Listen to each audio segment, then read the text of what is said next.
हरियाणा में बिखर गई जेजेपी विधायक, कोई इधर गया तो कोई उधर।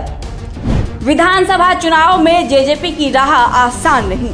हीरो से जीरो बनते दिखाई दे रहे दुष्यंत चौटाला। बीजेपी से गठबंधन टूटना जेजेपी के लिए बना काल। लोकसभा चुनाव से पहले जिस जेजेपी के पास 10 विधायक थे, वो अब धीरे धीरे विधानसभा चुनावों तक आते आते बिखर गए हैं। और ऐसे में जेजेपी की राह अब विधानसभा चुनाव के लिए आसान नहीं है। एक एक करके जेजेपी के विधायक ताश के पत्तों की तरह बिखर गए हैं।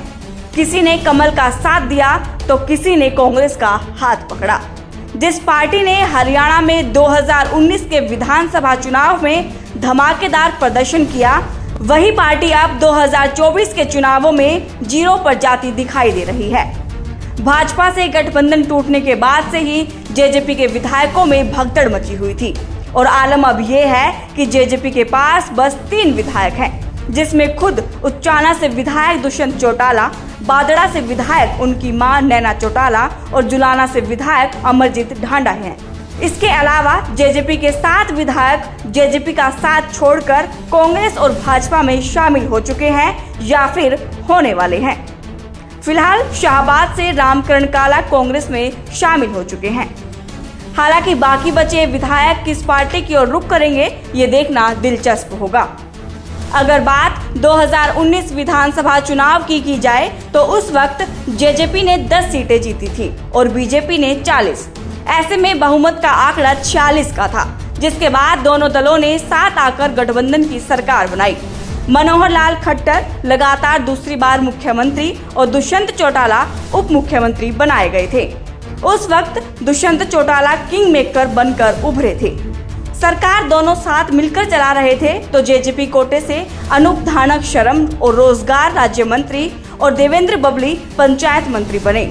लेकिन 2024 के लोकसभा चुनाव होने से पहले ही जेजेपी पर संकट के बादल मंडराने लगे और रिजल्ट ये रहा कि जेजेपी बीजेपी का गठबंधन टूटकर बिखर गया। मनोहर लाल खट्टर ने सीएम पद से इस्तीफा दे दिया और नायब सिंह सैनी को सीएम बना दिया और नए तरीके से सैनी सरकार का गठन हुआ। 2024 के लोकसभा चुनाव आए, जेजेपी ने सभी 10 सीटों पर चुनाव लड़ा, लेकिन जेजेपी के खाते में एक भी सीट नहीं आ सकी। बीजेपी और कांग्रेस 5-5 सीटों पर सिमट गई।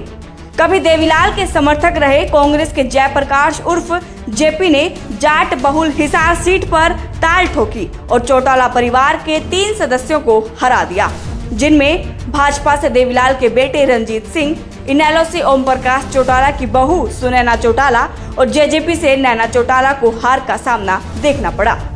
कुछ दिनों तक पार्टी के नेताओं की कोई भी बयानबाजी सामने नहीं आई। पार्टी हार से उभरने की कोशिश कर ही रही थी कि प्रदेश में विधानसभा चुनाव आ गए और फिर से पार्टी को एक एक करके झटके पर झटके लगने शुरू हो गए। जेजेपी के 7 विधायक पार्टी को अलविदा कहकर पार्टी से किनारा कर गए और आज आलम यह है कि 2018 में इनेलो से अलग होकर जो जज्बा बनी थी, वो 4 साल मेहनत करने के बाद आज फिर से अपनी सियासी जमीन खोजने की कगार पर आ चुकी है। ऐसे में बड़ा सवाल ये हो जाता है कि जेजेपी पार्टी और दुष्यंत चौटाला की विधानसभा की राह कैसे होंगी। आपको क्या लगता है, कमेंट करके जरूर बताइएगा। हरियाणा की हर खबर को देखने के लिए दा मसला को सब्सक्राइब, फॉलो और लाइक कीजिएगा।